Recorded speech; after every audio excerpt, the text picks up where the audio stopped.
નમસ્કાર દોસ્તો, વિડીયોમાં ફરી એક વખત તમારું સ્વાગત કરું છું। જે રીતે મહારાષ્ટ્રની અંદર કોલ્હાપુરમાં કોંગ્રેસ પાર્ટીની જે વિશાળ સભા યોજાઈ હતી ને એ વિશાળ સભાની અંદર સંજય સિંહ જે આમ આદમી પાર્ટીના રાષ્ટ્રીય નેતા છે એમણે જે જબરજસ્ત ભાષણ આપ્યું છે અને ભારતીય જનતા પાર્ટીના સિંહાસનો ડોલાવી નાખ્યા છે અને જે વાત કરી છે ખાસ નરેન્દ્ર મોદીને જોઈને એમને શું યાદ આવી ગયું। તો આવો આપણે સાંભળીએ જે રીતે આમ આદમી પાર્ટીના રાષ્ટ્રીય નેતા સંજય સિંહે જે મહારાષ્ટ્રની અંદર જબરજસ્ત જડબાતોડ ભાષણ કર્યું છે। સૌપ્રથમ તો તમે એ ભાષણ સાંભળો, ત્યાર પછી આપણે એની પર થોડી ચર્ચા કરીશું। પણ જે રીતે ખરેખર સંજય સિંહે જે ભાષણ કર્યું છે એ ભાષણ પૂરેપૂરું સાંભળવા જેવું છે दोस्तों। मैं दिल्ली से चल के आपके बीच में ये कहने के लिए आया हूं, हमारे प्रमुख, हमारे मुखिया अरविंद केजरीवाल जी को इस सरकार ने जेल में डाल दिया।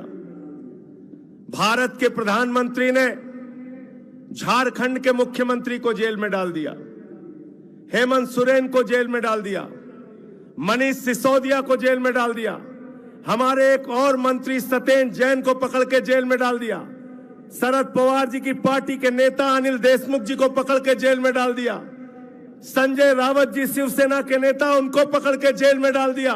मुझे 6 महीने जेल में रखा, लेकिन मैं प्रधानमंत्री जी से कहना चाहता हूं, चाहे जितनी जेल में डालो तुमसे लड़ाई जारी रहेगी और इस बार के चुनाव में तुमको इस देश की जनता तुम्हारी तानाशाही का जवाब देगी।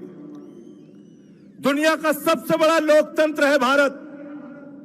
145 करोड़ लोग अपने वोट की ताकत से नेता चुनते हैं, वो उनको सांसद बनाते हैं, विधायक बनाते हैं, मंत्री और मुख्यमंत्री बनाते हैं। प्रधानमंत्री जी और उनकी पार्टी सारे विपक्ष को जेल में डालना चाहती है। मुझे तो प्रधानमंत्री जी के ऊपर एक छोटी सी कहानी याद आ गई। एक बार एक लड़का सारे विपक्ष को जेल में डालना चाहते हैं मोदी जी। एक बार एक लड़का ट्रॉफी लेके अपने पापा के पास पहुंचा।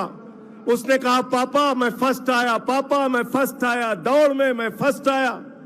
पापा ने कहा, बेटा बहुत बहुत बधाई तुमको, ये बताओ तुम्हारे साथ प्रतियोगिता में कितने लोग थे? बोले, पापा मैं अकेले दौड़ रहा था, फर्स्ट आया, फर्स्ट आया, फर्स्ट आया। वो अकेले चुनाव लड़ना चाहते हैं, सारे विपक्ष को जेल में डालना चाहते हैं। मैंने सुना था कोई कार चोर होता है, कोई बाइक चोर होता है, कोई सोना चोर होता है, कोई घर में घुस के चोरी करता है। प्रधानमंत्री और उनकी पार्टी चोर है, पूरी की पूरी पार्टी चोरी कर ले जाती है। बाला साहब ठाकरे जी की, उद्धव ठाकरे जी की तीर कमान चोरी कर ली मोदी जी ने। शरद पवार जी की घड़ी चोरी कर ली। इन घड़ी चोर और तीर कमान चोरों को इस बार के चुनाव में जवाब देना है। महाराष्ट्र के लोगों आपको जवाब देना है। 48 की 48 सीटों पर इंडिया गठबंधन जीतना चाहिए, 48 की 48 सीटों पर। और ये घड़ी चोर और तीर कमान के जो चोर हैं उनको ये बता देना कि आप छत्रपति शिवाजी महाराज के वंशज हैं, उनको मानने वाले लोग हैं, उनके रास्ते पर, उनके पद चिन्हों पर चलने वाले लोग हैं। और छत्रपति शिवाजी महाराज ने कहा था, गद्दारों को माफी नहीं, जो गद्दारी करते हैं उनको कभी माफ मत करना।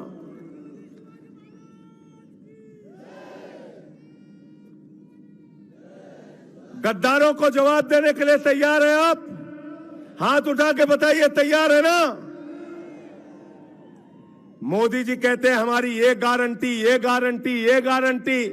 मैंने कहा, मोदी जी आपकी सिर्फ एक गारंटी है, झूठ बोलने की गारंटी है। प्रधानमंत्री नरेंद्र मोदी ने 10 साल में इतना झूठ बोला, इतना झूठ बोला, मैं समझता हूं विश्व रिकॉर्ड बन सकता है प्रधानमंत्री का।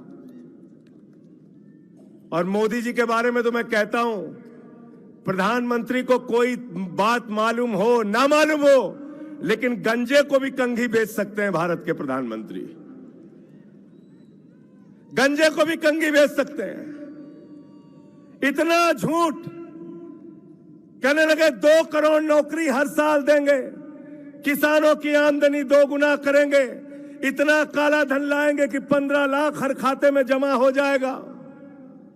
किसान जब काले कानून के खिलाफ दिल्ली में पहुंचा तो उसके सामने कीलें गाड़ दी गई, किसानों को लाठियों से पिटवाया गया, 750 किसानों ने अपनी शहादत दी। मैं महाराष्ट्र के लोगों आपसे कहने के लिए आया हूं, जिन्होंने 750 किसानों की जिंदगियां ली, उनकी चुनाव में जमानतें जब्त कराने का काम आपको करना है। प्रधानमंत्री जी कहते हैं 400 पार, 400 पार, 400 पार। यह फर्जी नारा है, यह जुमला है, याद रखना। प्रधानमंत्री ऐसे नारे कई राज्य में दे चुके हैं।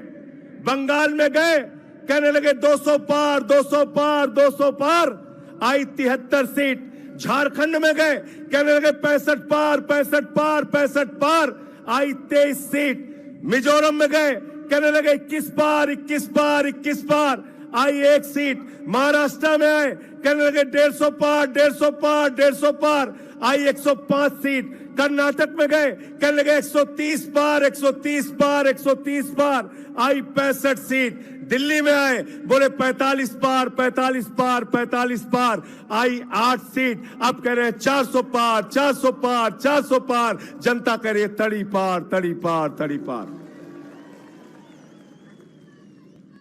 इनको तड़ी पार करना है ना? तैयार है ना आप लोग? तैयार है ना? तैयार है इनको तड़ी पार करना है ना? कैसे कैसे मंजर अभी आने लगे हैं, कैसे कैसे मंजर अभी आने लगे हैं, और गाते गाते लोग चिल्लाने लगे हैं, बदल डालो अब इस तालाब के पानी को, कमल के फूल तो मुरझाने लगे हैं, कमल के फूल तो मुरझाने लगे हैं। कितना घमंड हो गया मोदी जी को। गाना गा रहे हैं, कह रहे हैं जो राम को लाए हैं हम उनको लाएंगे। क्या प्रधानमंत्री मोदी राम को ला सकते हैं? क्या बताइए, क्या कोई इंसान भगवान को ला सकता है? तो राम जिनको लाए हैं, अब राम उनको विदा करनेंगे। ये वक्त आ गया है। 300 से ज्यादा इंडिया गठबंधन की सीटें आने जा रही हैं। इंडिया गठबंधन की सरकार 4 जून को बनने जा रही है, और ये 400 पार का नारा फर्जी साबित होगा। मैं आपको यकीन के साथ कहना चाहता हूं। अंत में एक बात कह के अपनी बात को खत्म करूंगा। भारत दुनिया का सबसे बड़ा लोकतंत्र है, और दुनिया के सबसे बड़े लोकतंत्र के प्रधानमंत्री 10 साल के बाद आपसे वोट मांगने जाते हैं। 10 साल में शिक्षा के लिए क्या किया नहीं बताते, बिजली के लिए क्या किया नहीं बताते, किसान के लिए क्या किया नहीं बताते, नौजवान के लिए क्या किया नहीं बताते, महिलाओं की सुरक्षा के लिए क्या किया नहीं बताते। भारत के प्रधानमंत्री और उनकी बातों को सुन के देश शर्मिंदा हो जाता है। 10 साल के बाद भी हिंदू मुसलमान, हिंदू मुसलमान, हिंदू मुसलमान, इसके नाम पर वोट मांगते हैं। मैं मोदी जी से कहना चाहता हूं, मोदी जी अब आपका ये हिंदू मुसलमान वाला फार्मूला चलने वाला नहीं है। हमारे काम का हिसाब दो। जो वादे किए थे उसको तुमने क्यों नहीं पूरा किया, इसका हिसाब दो। इसके हिसाब के नाम पर इनसे वोट लेना है। साथियों और दोस्तों, मैं सिर्फ यही कहने जाया हूं, उत्तर प्रदेश गया था, वहां हवा बदली है, हरियाणा में हवा बदली है, राजस्थान में हवा बदली है, दिल्ली में हवा बदली है। केजरीवाल जी को जेल में डाला है तो वहां लोग नारा लगा रहे हैं, जेल का जवाब वोट से देंगे, तानाशाही का जवाब वोट से देंगे, गुंडागर्दी का जवाब वोट से देंगे। और मैं छत्रपति शाहू जी महाराज की धरती पर खड़ा हूं। ये तो वो धरती है पूरे देश में आज अगर दलितों, पिछड़ों, शोषितों, वंचितों को अगर एक ही बात याद आती है, पहली रियासत थी ये रियासत जिसने आरक्षण की व्यवस्था को लागू करने का काम किया, गरीबों को, वंचितों को अधिकार देने का काम किया।